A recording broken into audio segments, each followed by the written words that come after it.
Have you ever found yourself thinking, how have I let my weight spiral out of control like this? The truth is, weight loss isn't just as simple as eat less, move more. In fact, our modern world actively works against that philosophy. The environment that we have built practically sets you up for weight gain. So in this video, I'm going to demonstrate how modern life makes weight management a near impossible task, but then also share the surprisingly simple strategies that you can implement to get your weight back under control. You see, the very structure of our day-to-day lives has dramatically shifted in the last few decades. Put it this way, most of us sit for a living, right? Desk jobs, long commutes, evening claps on the sofa watching Netflix because we're so exhausted from the day. And couple that with the fact that we have machines that practically do all of the heavy lifting for us.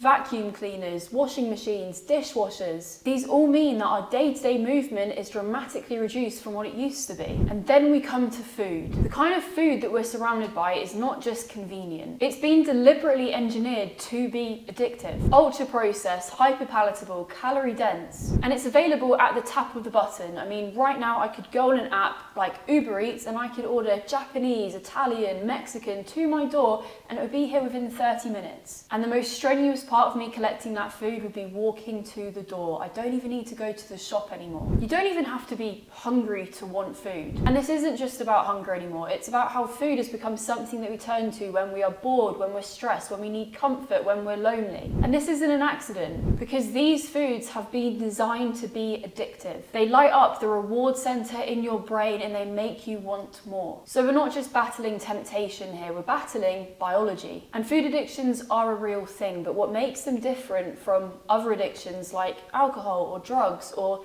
cigarettes is that you can't live without food. You can't go cold turkey on eating. Imagine saying to an alcoholic, hey mate, you can have 2 drinks a day, just don't go over that amount and you'll be fine. Balance is key. That's what it's like trying to heal your food addiction in today's modern world. Every meal, every snack, every craving is like living in a casino, surrounded by flashing lights, noise, and being told not to gamble. Pretty damn hard, right? And for so many of the women that I work with, their food struggles aren't just about hunger. When they eat, it's the only time they have to themselves, and it's a way to manage stress. And you know what? It works. It celebrates victories, it soothes sadness, it makes the alone time feel less lonely. Food became the reward for you, and maybe it worked, but now it feels like the enemy, and that is not your fault, and it does not mean you are broken. You are just meeting your real needs with the only tools that you had, and this video is all about giving you better tools. So before I break down how to manage your food without feeling out of control, I really hope I've made it clear that the advice, eat less, move more,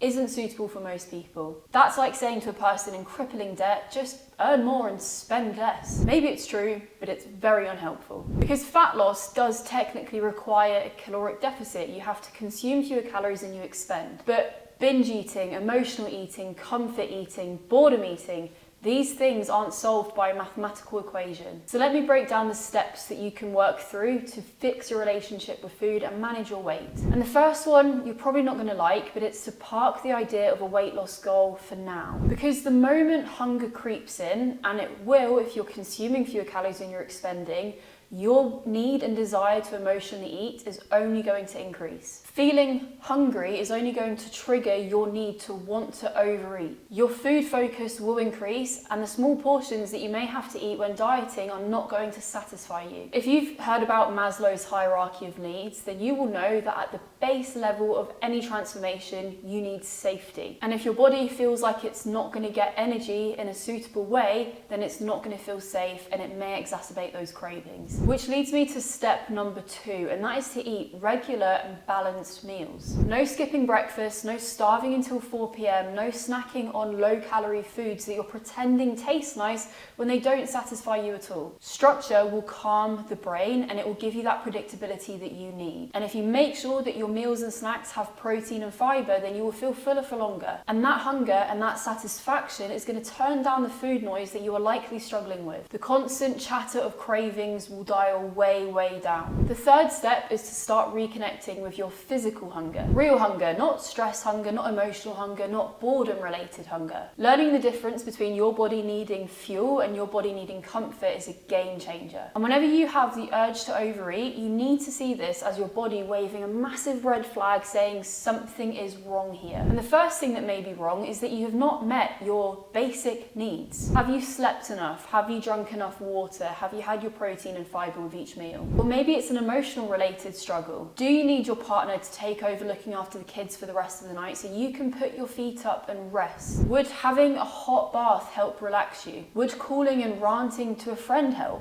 Pause and do something that will first look after yourself before you try to fix it with food. And I'll be very, very transparent. You lighting a candle and doing some breath work is not going to feel as good as having a whole packet of Oreos does in the moment. But over time, they are the exact things that will lead to your overall happiness. And the final step, and this is radical, is to start being decent to yourself. Stop measuring your worth by the scale. Stop calling yourself weak when you are struggling, and start treating yourself like someone who is worthy of taking care of. And when you build these skills, and when you stop white knuckling your way to weight loss, and you start truly nourishing your body because you deserve it, the binge eats will radically lose their power, and weight loss will become a side effect of you looking after yourself. So I hope this video gave you the reminders that you need, and I hope that it lit a fire under your ass to take care of yourself. And if it did, then make sure you come back for the next video.